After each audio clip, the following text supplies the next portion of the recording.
मराठी भाषेला अभिजात भाषेचा दर्जा मिळणं ही आनंदाचीच बाब आहे।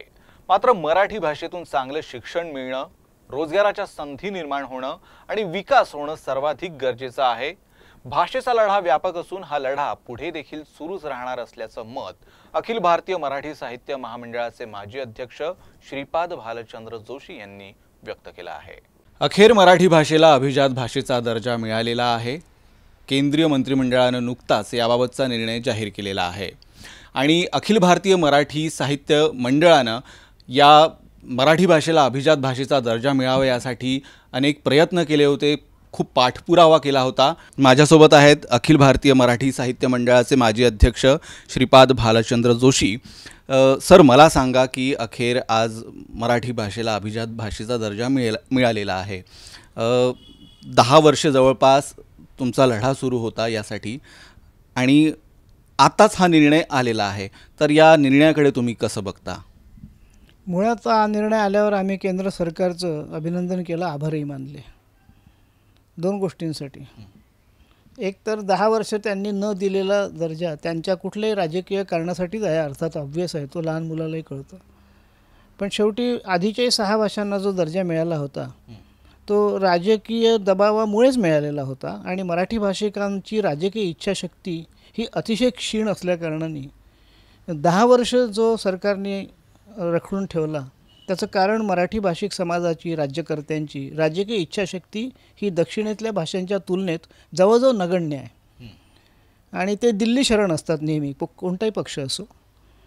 म्हणजे राज्य हे स्वतंत्र एक संघराज्य आहे आणि मराठी भाषेचं रक्षण करण्याची जबाबदारी केंद्राची नाही, आपली आहे, याचं भान विसरलेले राज्यकर्ते महाराष्ट्राला गेल्या अनेक वर्षापासून मिळत आहेत। आणि भाषा, साहित्य, संस्कृतीशी कोणताही पक्ष असो, कारण इथे काही प्रचंड पैसा नाही, कोट्यवधी रुपये लागत नाहीत, त्यामुळे नगण्य आहे लोकांच्या शासन प्रशासनाच्या दृष्टीने या गोष्टी तोंडी लावण्यापुरत्या।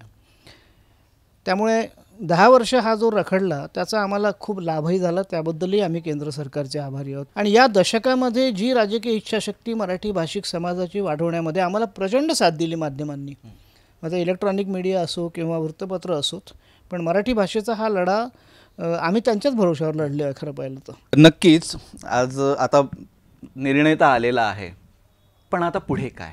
अभिजात भाषा हे आमच्या चळवळीचा एक लहानसा भाग आहे हा दर्जा मिळवणं। मराठी भाषेशी संबंधित मराठी माध्यमांच्या बंद पडणाऱ्या शाळा, मराठी शाळांना नसलेली अनुदानं, 14,000 शाळांचं बंद पडणं, राज्य सरकारला मराठीपेक्षा इंग्रजीकरणामध्ये रुची असणं, अशा मराठी भाषा विषय 10वीपर्यंत सक्तीचा करण्याचा केलेला कायदा 3 वर्ष स्थगित करून ठेवला होता, जो त्या दबावामुळे आत्ता 2 महिन्यापूर्वी निवडणूक असल्यामुळे पुन्हा तो सुरू केला त्यांनी, पण अंमलबजावणीच होत नाही आहे त्याची। असे खूप प्रश्न मराठीसमोर आहेत, त्याच्यातला एक अभिजात दर्जा होता। मराठी ही तर 3ऱ्या क्रमांकाची भाषा आहे देशातली, हिला तर 3ऱ्या क्रमांकावर तरी किमान मिळायला पाहिजे होता ना दर्जा, तो 7व्या क्रमांकावर आलेला आहे। पण जगाचं लक्ष वेधलं जाईल त्याच्याकडे, हे महत्त्वाचं आहे।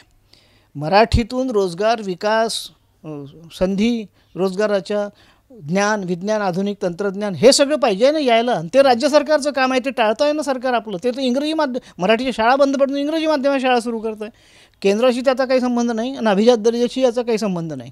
आज ज्या मराठी भाषिकाला काही कळत नाही अभिजात काय ना अभिजन काय भाषा काय, त्यालासुद्धा माझ्या भाषेला काहीतरी मिळालं ही भावना निर्माण झाली आहे ना। तसं भाषेला तिचं स्थान मिळण्यासाठी ही भाषा माझी आहे, तिला काहीतरी मिळणं आवश्यक आहे, ती मिळाल्यामुळे माझी प्रतिष्ठा वाढते, हे जे आता वाटलं आहे प्रत्येक मराठी भाषिकाला, फटाके फोडतो आहे तो, हे वाटणं महत्त्वाचं होतं, ते वाटत नव्हतं। माझ्या भाषेतून रोजगार मिळाला पाहिजे, माझ्या भाषेतून विकास झाला पाहिजे, माझ्या भाषेतून जीवनाच्या सगळ्या संधी मला तिने मला केलं पाहिजे, कारण विचार मला माझ्याच भाषेत करता येतो। समाजाची अवनती याच्यामुळेच आहे की त्याच्या भाषेतून त्याला शिकवलंच जात नाही आहे, मातृभाषेतून। ही लढाई तर फार मोठी आहे, पुढे काय हे सगळे पुढे करायचे प्रश्न आहेत। अभिजात मुद्दा संपला आमच्या दृष्टीने, आता भाषेचा लढा फार व्यापक आहे, पुढे हे आहे सगळं।